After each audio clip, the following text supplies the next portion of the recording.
जिन लोगों में ऊर्जा पूरी थी उनके तो सभी कुछ कट गया, रोग भी कट गए, मारण भी कट गए होंगे। जिनमें ऊर्जा की कमी है,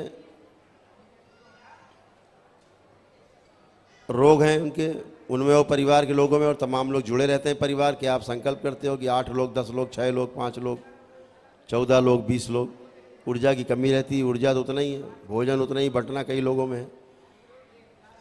तो जब ऊर्जा कम रहती है तो वो नहीं कट पाते हैं। आप देखते हैं अगर हम ज़बरदस्ती करके काट भी दें तो आप देखते हैं 2 ही 3 4 घंटे बाद मृत्यु होने लगती है, बिल्कुल शरीर से प्राण छूटने लगते हैं, क्योंकि ऊर्जा होती नहीं है। और मारण एक अपने आप में शक्ति है। मारण के बारे में शायद आप में कुछ भ्रांतियां हो तो दूर कर लें।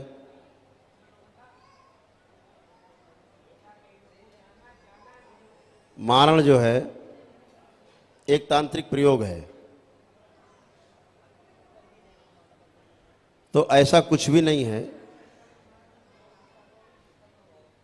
कि कोई ऐसे मंत्र पढ़ के कर दे, नींबू वूबू काट के, और आपका मारण हो गया और आप मरने लग जाएं। ऐसा कुछ नहीं होता। मारण का अर्थ होता है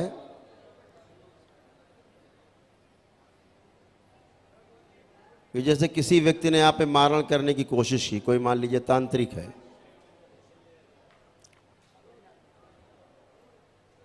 और वो चाहता है कि आप खून की उल्टी कर करके मरें,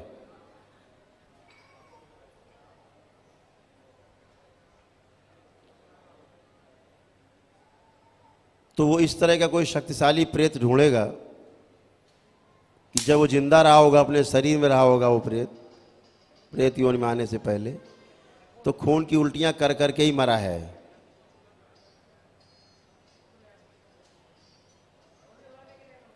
या उसने डालना है कि आपको लकवा मार जाए, लकवा में पड़े पड़े मर जाएं आप, शरीर के अंग आपके काम करने बंद कर दें। तो लकवा में जो लोग मरे हुए हैं वो प्रेत योनि में हैं, उनको पकड़ करके उस मार में बांधेगा।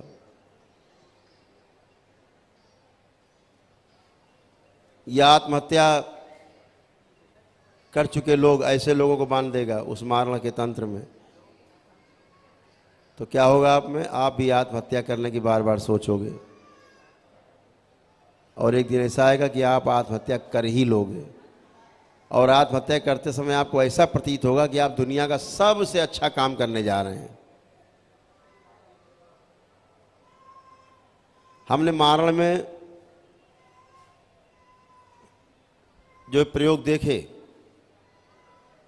तो जो जैसे लोग गंदी शक्तियां मारण में बंधी हुई हैं, वो वैसे ही आपके अंदर रोग उत्पन्न करेंगे और वैसे ही आपकी मृत्यु करने की कोशिश करेंगे।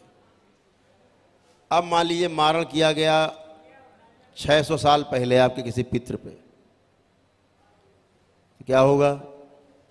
उस पितृ की, जो पितृ था आपकी, उसकी मृत्यु हो गई, खून की उल्टी से हो गई, या लकवा में मर गया, या आत्महत्या कर ली मारण के प्रभाव में। तो क्या होगा? वो उसी मारण तंत्र में वो पितृ बंध जाएगा, उनका गुलाम बन जाएगा जिन्होंने मारा है उसको। तो अभी 3 थे, अब हो गया उसमें चौथा, 4 शामिल हो, अब 4 लोग हो गए। अब परिवार के दूसरे लोगों पर ये मारण काम करेगा। जिसके अंदर कभी किसी भावना से, किसी भी लड़ाई झगड़े के बाद आदमी होता ही है, आदमी के अंदर कोई ना कोई भाव आता ही है, और मान लीजिए सोच ले कि इससे अच्छा तो मर जाना अच्छा है, तो बस जो आत्महत्या वाले हैं वो सक्रिय हो जाएंगे, और वो आपकी खोपड़ी पकड़ के, इससे अच्छा है कि मर जाएं, आत्महत्या कर लें, इससे अच्छा है कि मर जाएं, आत्महत्या कर लें, ऐसे भाव और गहरे कर देगा, और आप जाके आत्महत्या कर लेंगे। जैसे भाव आपके अंदर उठेंगे उसी तरह के लोग सक्रिय हो जाएंगे, आपके उस भाव को बढ़ा देंगे, और आप बेबस हो जाएंगे, बेकाबू हो जाएंगे, स्वयं को मार लेंगे। तो मारण का मतलब होता है उसमें कुछ लोग बंधे हुए, पीढ़ी दर पीढ़ी कोई न कोई मरता जाता है, और मारण में ये संख्या बढ़ती जाती है धीरे धीरे धीरे धीरे। तो 500, 600, 700 वर्ष पहले, 1000 वर्ष पहले कोई मारण किया गया, या बीच में किए गए आपके डीएनए के ऊर्जा पथ में, तो आपके डीएनए का जो ऊर्जा पथ है बहुत बड़ा, उसी में मारण घूमते रहते हैं, और उसमें पितृ बंध गए, बनते जाते हैं, उनकी मुक्ति नहीं होती, क्योंकि मारण बंधे हुए हैं। उनसे मुक्ति कराने का उपाय नहीं, पहले मारण काटो। मारण काटने के लिए बहुत बड़े आयोजन किए जाते हैं, आपको वर्षों दौड़ाते हैं तांत्रिक, वर्षों को जिंदगी भर दौड़ाते रहे मारण काटने के लिए, और आप 20 साल 25 साल दौड़ते दौड़ते खुद ही मर जाएं, हो गया मारण खत्म, पता लगे आप भी उसी मारण में बंधे हुए हैं। मारण को काटते काटते कई तांत्रिक मर जाते हैं। इतनी खतरनाक खतरनाक शक्तियां होती हैं उसमें, काली शक्तियां होती हैं, शमशान की शक्तियां होती बंधी रहती हैं। उनको काटते समय तांत्रिक ही मर जाते हैं। अब अगर तांत्रिक मर गया तो वो भी उसी मारण में आके बंध गया। और एक और मजे की बात, जिस तांत्रिक ने कभी पहले मारण किया होगा,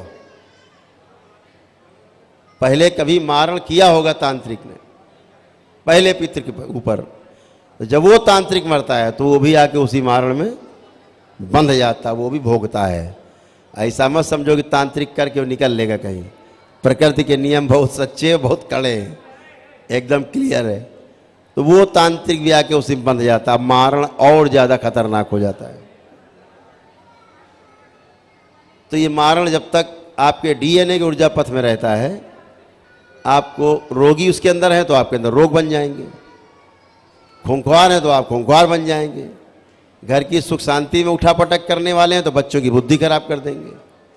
तो ये सब समस्याएं मारण में रहती हैं, और मारण जब कटता है तो आप पूरी तरह से रोग मुक्त होते हो। तंत्र का सबसे खतरनाक खेल मारण है, इसीलिए दरबार ने इसको काटने की शक्ति सबसे आखिरी में खोली।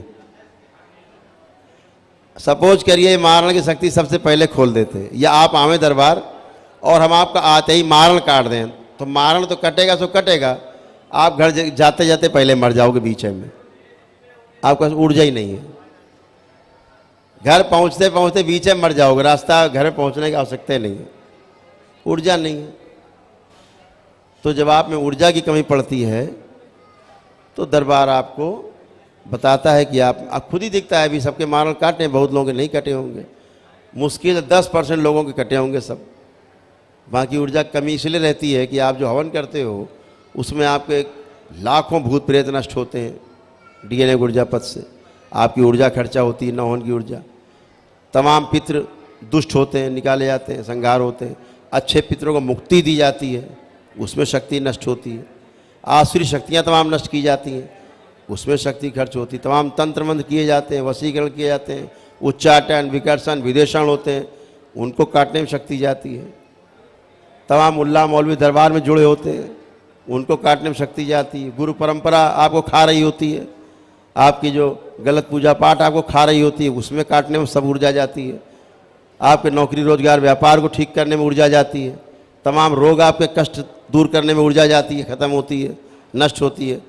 तो आपकी एक बड़ी ऊर्जा खर्च हो जाती है, जो न होना आप करके आते, बचती नहीं। समझ पा रहे हैं आप?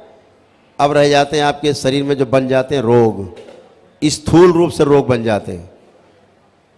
ये रोग काटने के लिए और ये मारण काटने के लिए ऊर्जा आपके पास कम पड़ जाती है। इसीलिए आप आते हो कि आप हम लोग गुरुजी हम 9 लोग हैं हवन के पुण्य में, हम देखते हैं कि 2 लोगों के काटने भर की ऊर्जा है, 3 लोगों के काटने भर की ऊर्जा है, तो एक की छोड़ देते हैं, 2 लोगों की काट देते हैं। क्योंकि तीनों की काट दो तो आपका एनर्जी का बैलेंस हो जाएगा 0, और मान लीजिए कोई झटका आपको आया कहीं से बाहर से बड़ा, तो आपके पास बचाव करने के लिए कोई ऊर्जा नहीं, कोई एनर्जी नहीं है, न रोगों के लिए न आसुरी शक्तियों के लिए। तो जब आप ऊर्जा वृद्धि का हवन करते हैं, ये आरोग्य का हवन करते हैं, तो आपके पास एक बड़ी ऊर्जा खड़ी होती है, और आप उस ऊर्जा से आपकी सब गंदगी जाती है, सारे मारण कटते हैं, सारे रोग कटते हैं, गंदगी जाती है, और ऊर्जा भी आपके पास बनी रहती है आगे लड़ने के लिए। तो ये एक व्यवस्था है, और व्यवस्था में जो विश्वास करते हैं, व्यवस्था में जो भागीदारी करते हैं, उन्हीं को लाभ होता है। बाकी बातें आप करते रहो। तो दरबार के नियम पालन करने से आप सुखी होते, आपके पास सब अनुभव हैं कि आप नियम पालन करते हुए आए हैं, और आपके तमाम कष्ट और रोग सब गए हैं। जो थोड़े बहुत रह गए अंतिम समय में वो भी सब चले जाएंगे। ठीक है, तो अभी एक एक करके अंदर बुलाएंगे, तो माइक पे जो खड़े होंगे वो हमसे बात करेंगे, परिवार पीछे रेलिंग के पास खड़ा होगा, और वो अपने प्रार्थना करेंगे कष्ट और रोग नष्ट होने की, और जो मेरे सामने खड़ा अपनी बात बताएगा सबके रोग और कष्ट जाएंगे। जो मारण अगर रह जाएंगे तो बता देंगे, तो आप अपना ऊर्जा वृद्धि वाला, आरोग्य वाला जब भी हवन करें कर लेंगे। अभी आपके मारण और आपके जितनी गंदगी है वो स्तंभित है, स्तंभित रहेगी, घबराने की कोई बात नहीं है। जब भी आप आएंगे तब कटेंगे। ये ज़रूर है कि जब दरबार में कोई शक्ति नहीं खुल जाती है और आप में उससे संबंधित गंदगी होती है तो हिलोरे मारने लगती है वो, क्योंकि उनको भी लगता है कि हम भी हज़ारों साल से बंद हैं, हम भी बाहर निकलें इस पिंजड़े से। तो वो भी कोशिश करते हैं आपको लाने की या तंग करने की कि आप दरबार चलो किसी तरह से। तो घबराने की कोई आवश्यकता नहीं है। ये दरबार आपका है, भगवान भोलेनाथ का दरबार है, माता कामाख्या का दरबार है, जिसको सजाया है प्रेम से हमारे परम पूज्य गुरुदेव, हम सब के गुरुदेव पंडित श्री राधारमण जी मिश्र और हमारी गुरु माता माँ कामरू कामाख्या ने खूब प्रेम से सजाया है और खूब रच के सजाया है। तो कोई यहाँ से जा नहीं पाता बच के, कोई गंदगी रुक नहीं पाती। जीत आपकी होती है, आखिरी में हर सूरत में जीत आपकी होती है। यहाँ से आप जीत के जाते हैं, सब हार जाते हैं। तो घबराने की कोई ज़रूरत नहीं है।